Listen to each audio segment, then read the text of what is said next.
Bonjour, c'est Sandrine Donzel de S comme c'est. On se retrouve pour ce troisième jour du défi J'arrête de râler. Et oui, la vidéo n'est publiée que ce matin au lieu d'hier soir, mais comme vous le savez, il y a eu une Coupe du Monde entre les deux. Alors Zou, on va voir dans la vraie vie comment s'est passée cette troisième journée. Est-ce que j'ai râlé ou pas? Est-ce que j'ai appris avec cette nouvelle journée?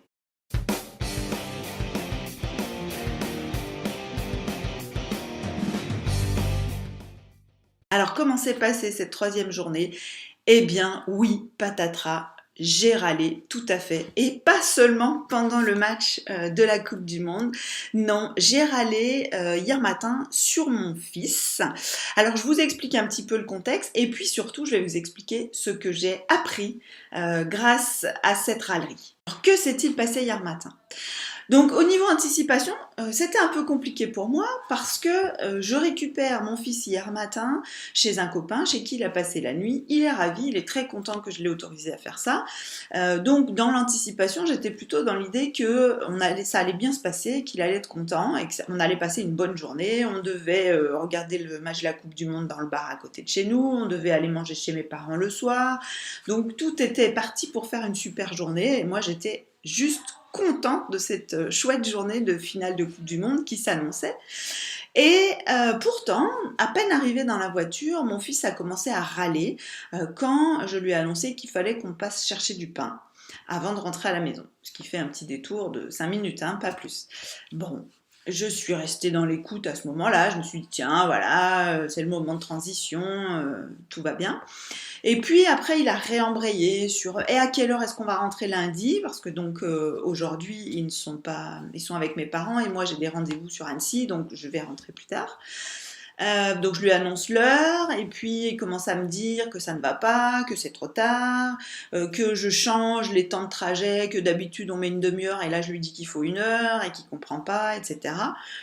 Et j'ai beau être dans l'écoute, il embraye. Et à un moment donné, devant la frustration de voir mes efforts vains, d'essayer d'apaiser et de trouver une solution, j'ai fini par lui dire tu m'emmerdes. Voilà.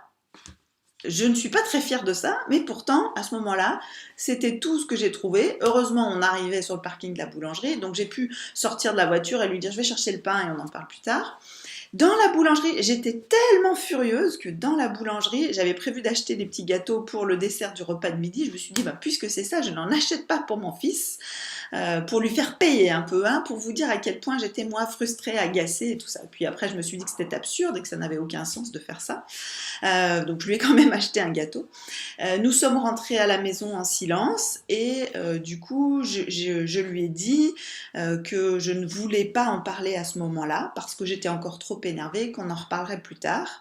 J'ai pris un peu de temps pour moi, on a mangé tranquillement mais sans reparler de ça. Ensuite je suis allée me promener un petit moment en leur disant voilà, j'ai besoin de me calmer un peu.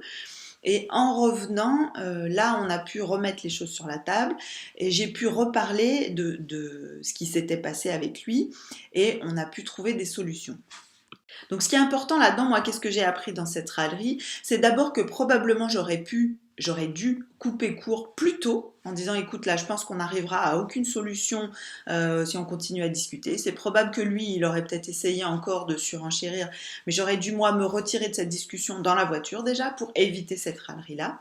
Ce qui est intéressant aussi après c'est la discussion qu'on a eue, donc posément, j'allais dire entre guillemets d'égal à égal, en disant bah voilà mon problème à moi, c'est que quand je fais des efforts pour essayer de comprendre quel est ton problème et que toi tu es tellement frustré, fâché de ce que je dis que tu n'arrives pas à m'entendre et que j'ai le sentiment que tu ne fais pas l'effort d'essayer de voir que moi j'essaye de t'aider et que je ne suis pas contre toi, là au bout d'un moment je suis trop frustrée. Donc effectivement, on a d'un commun accord pris la décision de remettre à l'ordre du jour notre fameux mot de passe, le crocodile. Donc je vous mettrai le lien, c'est un article que j'avais publié sur le blog, qui peut être un outil intéressant avec des enfants à partir de 7-8 ans. Avant, il ne faut pas trop en attendre des miracles, mais qui peut être intéressant justement pour couper court à ce type de discussion frustrante et sans intérêt. J'espère que pour vous aussi le défi avance. Si vous avez des questions, des commentaires ou des choses à me partager, n'hésitez pas à les mettre en commentaire de la vidéo. Je serai ravie de les lire et on se retrouve ce soir ou peut-être demain matin pour le bilan de cette 4e journée.